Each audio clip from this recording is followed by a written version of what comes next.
안녕하셨습니까? 행복한 인생 이막 알베르토입니다. 오늘은 윤석열 정부의 보건복지부 장관이 최근 한 언론사와의 인터뷰에서 밝힌 기초연금을 포함한 공적연금 개혁의 방향에 대해 아주 쉽게 설명해 드리겠습니다.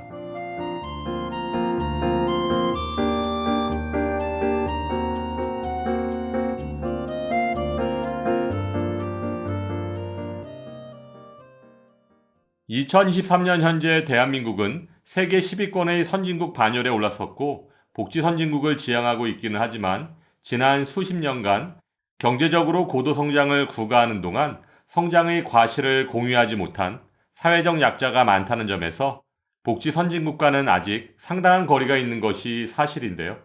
이번 인터뷰에서 조규홍 보건복지부 장관은 국민의 삶의 질 개선을 목표로 한 맞춤 복지는 윤석열 정부 5대 국정 목표 중 하나라며 주권자인 국민 모두가 행복한 삶을 영위할 수 있도록 필요한 복지 정책을 펴겠다는 의지를 밝혔습니다.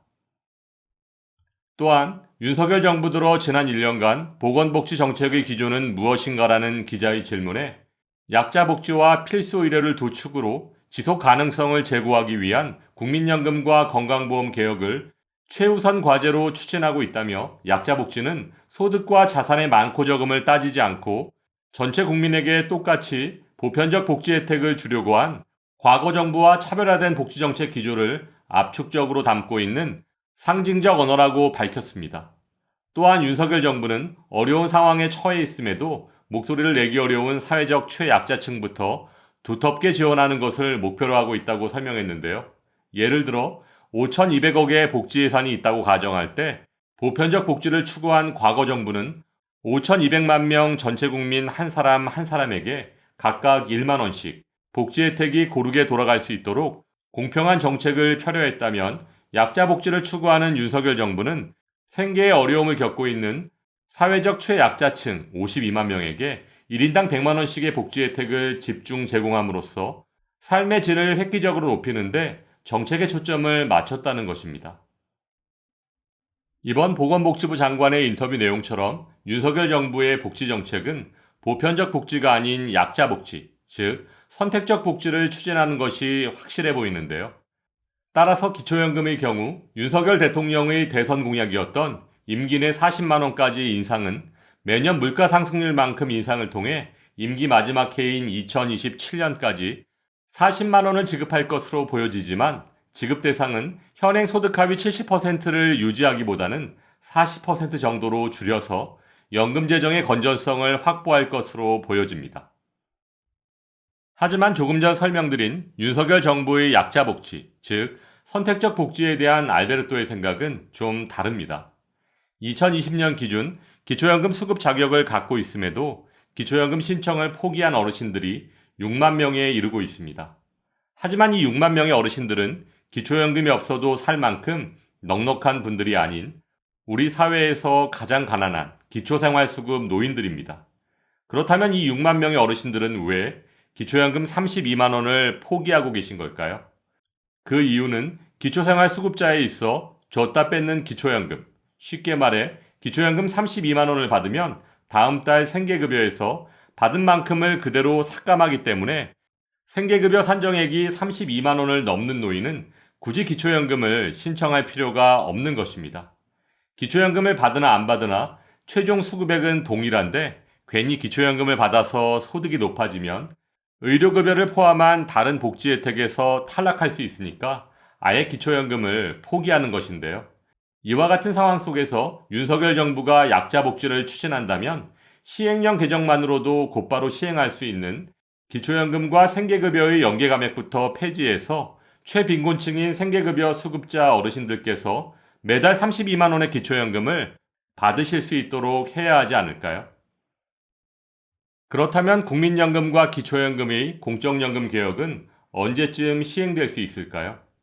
조규홍 보건복지부 장관은 아무리 서둘러도 오는 10월까지 완전한 결론을 내리기는 쉽지 않을 것으로 보인다며 국민연금의 보험료를 얼마나 올리고 소득 대체율을 얼마로 하느냐 등의 수리적인 추계는 할 수 있지만 국민이 동의하지 않으면 연금개혁은 성공할 수 없으므로 정부는 시간이 걸리더라도 정보를 투명하게 공개하고 연금개혁안이 만들어지는 과정부터 국민이 충분히 참여해 개혁안을 선택할 수 있도록 여론을 적극 수렴해 나갈 것이라고 밝혔습니다. 현재 연금개혁은 국민연금에 관련된 모수개혁은 보건복지부에서, 기초연금과 관련된 구조개혁은 국회 연금개혁특별위원회와 민간자문위원회에서 추진하고 있는데요. 원래 계획대로라면 오는 10월까지 보건복지부와 연금개혁특별위원회에서 연금개혁 초안을 국회에 제출하고 정기국회에서 최종 결론을 내려야 했지만 보건복지부 장관의 설명대로라면 아무리 서둘러도 10월까지 연금개혁에 대한 완전한 결론을 내리기는 쉽지 않아 보이는 것이 사실입니다. 따라서 내년 4월 총선 이후 본격적인 연금개혁의 논의가 시작될 것으로 보여지고 연금개혁의 방향 또한 총선 결과에 따라 결정될 것으로 판단됩니다. 2023년 현재 연금개혁의 문제는 노후 보장과 직결되어 있다는 점에서 은퇴한 어르신들께는 굉장히 민감한 문제일 수밖에 없습니다. 또한 연금 수혜자인 고령 인구는 크게 증가하는 데 비해 연금 보험료를 부담해야 할 미래 세대 출산율이 현저히 낮아져서 연금의 지속 가능성에 대한 의문이 끊이지 않고 있는 상황 속에서 기초연금과 국민연금을 어떻게 조화시킬 건지에 대한 해법을 찾는 것은 굉장히 중요하고 어려운 문제일 것입니다.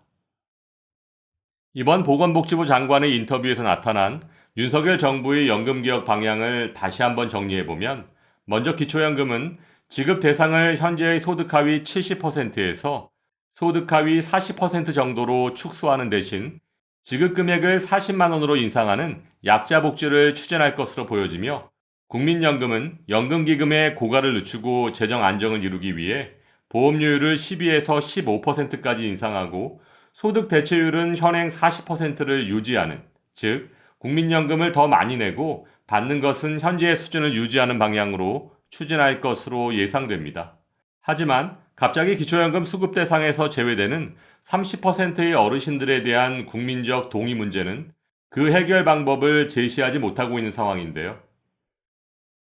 물론 보편적 복지를 주장하는 현재 과반 의석을 확보하고 있는 민주당에서는 윤석열 정부의 약자 복지, 즉 선택적 복지에 대해 반대할 것이 확실하고 노인 전체에게 기초연금을 지급하는 보편적 복지를 추진하려고 하겠지만, 민주당의 기초연금 확대 법안이 국회 본회의를 통과하더라도 대통령이 거부권을 행사하면 아무것도 할 수 없는 현재의 정치적 상황을 고려한다면 결국 윤석열 정부 하에서의 기초연금 전체 지급은 불가능할 수밖에 없을 것으로 예상됩니다.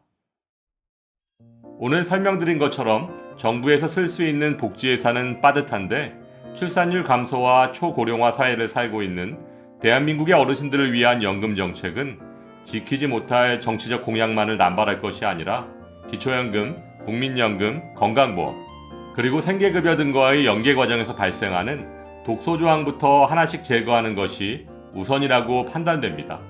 상식이 통하는 세상이 되기를 바라며 오늘도 알베르토가 어르신들의 행복한 인생 2막을 응원하겠습니다. 행복한 하루 되세요. 좋아요, 구독, 그리고 알림과 공유는 좋은 콘텐츠를 만드는 힘이 됩니다.